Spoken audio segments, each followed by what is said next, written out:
মা তোর মুখের বাণী আমার কানে লাগে সুধার মতো। মরি হাই হাই রে, মা তোর বদন খানি মলিন হলে, ও মা আমি নয়ন জলে ভাসি সোনার বাংলা।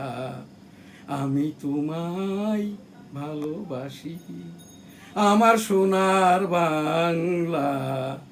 আমি তোমায় ভালোবাসি চিরদিন। তোমার আকাশ তোমার বাতাস আমার প্রাণে, ও মা আমার প্রাণে বাজাই বাসি সোনার বাংলা।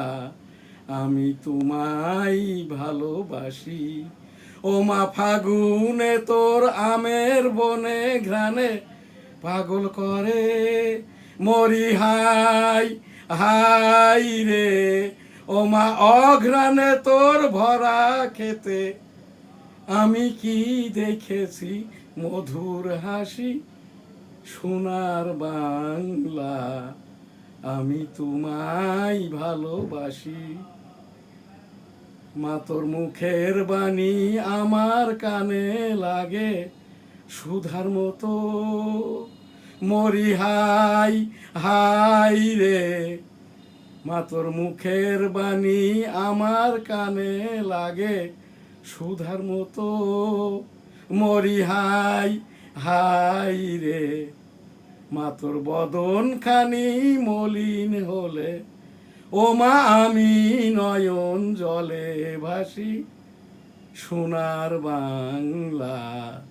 মা তোর বদন খানি মলিন হলে, ও মা আমি নয়ন জলে ভাসি সোনার বাংলা। আমি তোমায় ভালোবাসি। জয় বাংলা। আসসালামু আলাইকুম। ভার্চুয়াল এডিটর হাফেজ মাওলানা শাহজালাল গোলদার। এই যে এপ্রিল 17 বঙ্গবন্ধু বাংলাদেশ নামক রাষ্ট্র সৃষ্টি হওয়ার আগেই মেহেরপুরের অম্রকানন হতে রাষ্ট্রপতি নির্বাচিত হন। সেই বঙ্গবন্ধুর 17 এপ্রিল উপলক্ষে বাংলাদেশের মুক্তিযুদ্ধের সকল শহীদদের বিদেহী আত্মার শান্তি কামনা করি। রাব্বুল আলামিন সকলকে জান্নাত দান করুন। আস্তাগফিরুল্লাহ, আমিন। আমি 1971 সালে রণাঙ্গনের একজন মুক্তিযোদ্ধা। মুক্তিযুদ্ধ করতে যেয়ে আমার বাম কানটি নষ্ট হয়, এখনও নষ্ট। এই 13তম জাতীয় সংসদ নির্বাচনে আমিও অংশগ্রহণ করেছিলাম। স্বতন্ত্র আওয়ামী লীগ তকমা দিয়ে আমার নির্বাচনটা করতে দেয়নি। আমার আপিল ফাইল নম্বর 1370 রিট। নির্বাচন গণভোট হয়েছে 12 ফেব্রুয়ারি 26।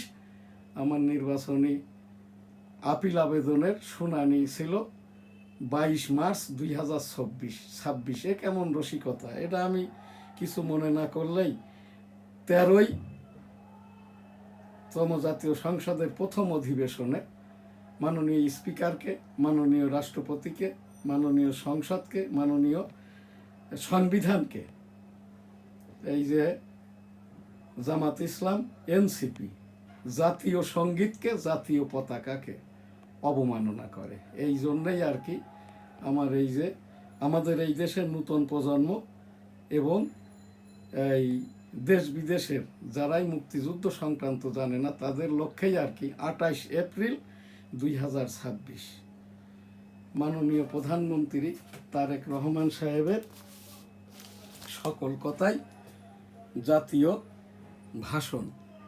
সেই কথাটি আজকে আর কি তারেক রহমান সাহেবের এই যে রাষ্ট্র পরিচালনার আর কি 71তম দিবসে এই যে উন্নয়ন প্রকল্প গ্রহণে সাশ্রয়ী হতে নির্দেশনা প্রধানমন্ত্রীর। আজকের এনএসটিভি নিউজের মাননীয় প্রধানমন্ত্রী তারেক রহমান সাহেবের আজ 71তম দিবস রাষ্ট্র পরিচালনার। সেই জায়গাটায় এই কথাটা। আর মাননীয় প্রধানমন্ত্রী তারেক রহমান সাহেব, আপনাকে অনুরোধ করছি ক্যাজুয়াল হওয়ার কারণে এই যে father of the nation Bangabandhu Sheikh Mujibur Rahman 15 August শহীদ হন এই যে তারই বাসভবনে, কারণ রাষ্ট্রীয় প্রটোকল না নেওয়ার কারণে। আপনার পিতা এই যে মুক্তিযুদ্ধের সেক্টর কমান্ডার, আমার সেক্টর কমান্ডার ছিলেন মেজর মঞ্জুর রহমান, যিনি জিয়াউর রহমান হত্যাকাণ্ডের প্রধান আসামি। বিচারটা এখনো হয়নি। মাননীয় প্রধানমন্ত্রী তারেক রহমান সাহেব শেখ হাসিনার মতো করে আপনার বিচার, বাবার বিচারটিও এবার করে নেবেন। আপনার মাতা মাননীয় প্রধানমন্ত্রী বেগম খালেদা জিয়া, সাবেক প্রধানমন্ত্রী শেখ হাসিনা, ইতিপূর্বেকার যে সকল প্রধানমন্ত্রী বাংলাদেশ রাষ্ট্রটাকে, বঙ্গবন্ধু যখন প্রধানমন্ত্রী ছিলেন সংসদে 1972-75-এ 74 পর্যন্ত, আপনি ওই রকমটা, আপনি আমার প্রধানমন্ত্রী। মাননীয় প্রধানমন্ত্রী তারেক রহমান সাহেব বাংলাদেশের প্রধানমন্ত্রী। ধর্মীয় মূল্যবোধে এই যে আমাদের এই দেশের এই সকল মানবতার 18,17,00,000 জনগণের বাংলাদেশের প্রধানমন্ত্রী মাননীয় প্রধানমন্ত্রী তারেক রহমান।